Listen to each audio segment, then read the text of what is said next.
So hello everybody, welcome to my channel, and as usual here's another video, and this video comes from the community poll. Yesterday I made a poll about the I was trying to compare two topics that you people have been asking more questions from, that is filling the DS260 and submitting the support documents. I made a poll yesterday and it's 12 hours ago, and on after 12 hours after I post a poll, I'll be taking the results. Then the winning section, I will drop a video on that. So on this video, I already made a poll yesterday and it's 12 hours are over, and as you can see on the poll, the filling or submitting the support documents is the winning section. So this video is out, or we are just doing it out of your response on the poll section, that is on the community section.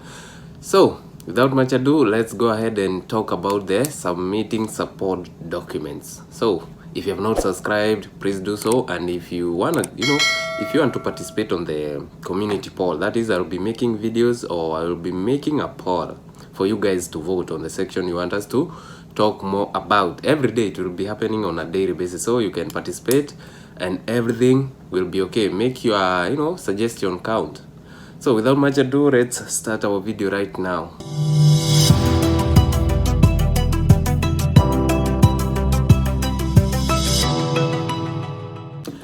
So to start with, on the issue of the submitting support document, I made a video using my personal email that I had received from KCC on my ear.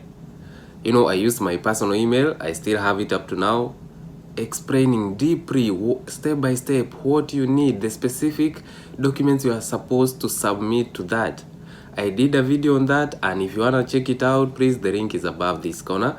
Go ahead, check it out. So let's now go ahead and now start with it. So once you're done with filling the DS260, you submit. Well and good. You have to wait. Don't send supporting documents before you are requested for.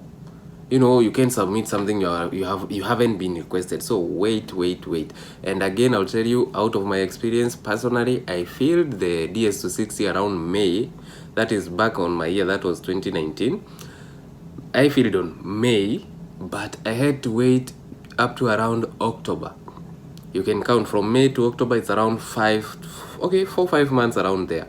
So you guys, if you're there, you haven't received your email requesting for support document, please be patient. The email will come through. Just be prepared, have the necessary documents, and the email will come through. So far I have received many cases that people have received the email, so it's coming. The process is still going on, so be patient please.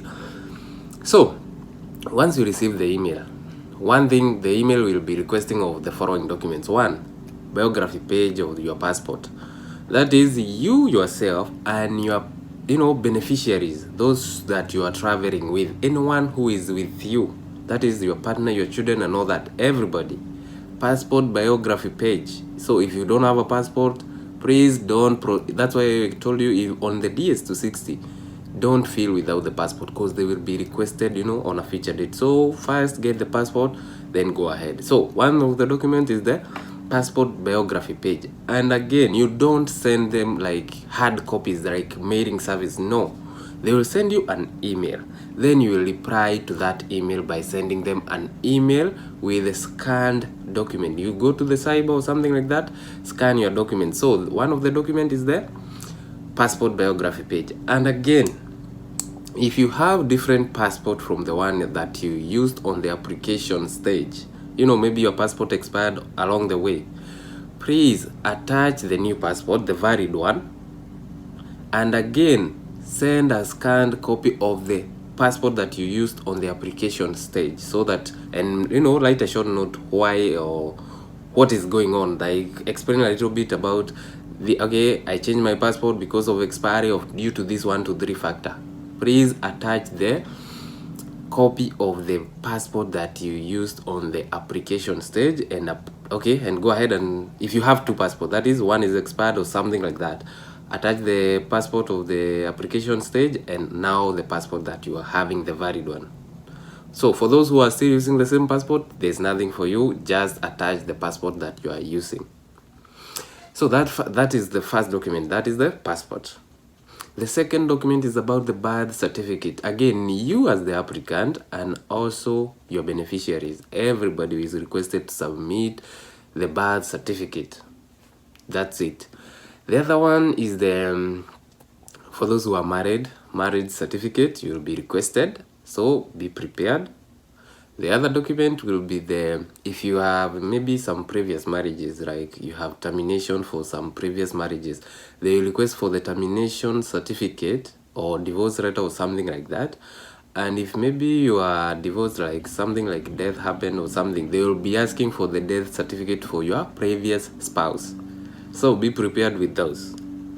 From there, it now goes to the broad document about the police clearance certificate. And this one it talks about, for people mostly who are affected much, are those people who have traveled to several countries. And I want to make it clear, please, if you have traveled, okay, from the age of 16, that police clearance certificate applies from anybody. You yourself are the principal applicant, plus your beneficiary, anyone who is 16 years and above. So whoever is 16 years and below, it's not for you. Anybody who is 16 years and above, well and good, you'll be requested for that police clearance certificate. And it applies like this. From the age of 16, how many countries have you visited? If you have never gone to another country, then you just have to submit from the country you are. But if you have traveled to several countries, now another criteria comes in.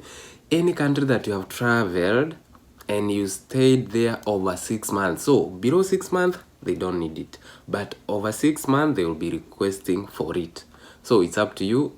If you have traveled to several countries and you stayed over there over 6 months, please, you'll be requested for that police clearance certificate. And it must be valid. And if you're there, you have traveled to many countries and maybe you are unable completely to get that police certificate for the various reasons like the pandemic and all that, there's an exemption for that. Go ahead, attach the one you have and write a short note to KCC explaining to them that you are unable to get specific document like, maybe some police clearance certificate from one country or that because of some 1, 2, 3, you have to explain yourself. Then they have already given that exemption. So if you can't access a specific document, even if it's the birth certificate or something, write a short note to them, let them know the reason as to why you are unable to submit that specific document. So I hope that one is clear. So if you have traveled to many countries when you are 16 years and above and you stayed over 6 months in those specific countries, you'll be requested for the police clearance certificate for those countries. I hope that one is clear. And about the validity of the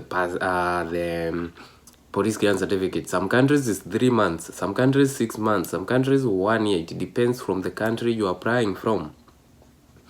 So it's up to you. Make sure once you are sending it's valid. And again, when you're scheduled for an interview, make sure again you have a valid document for that on that time.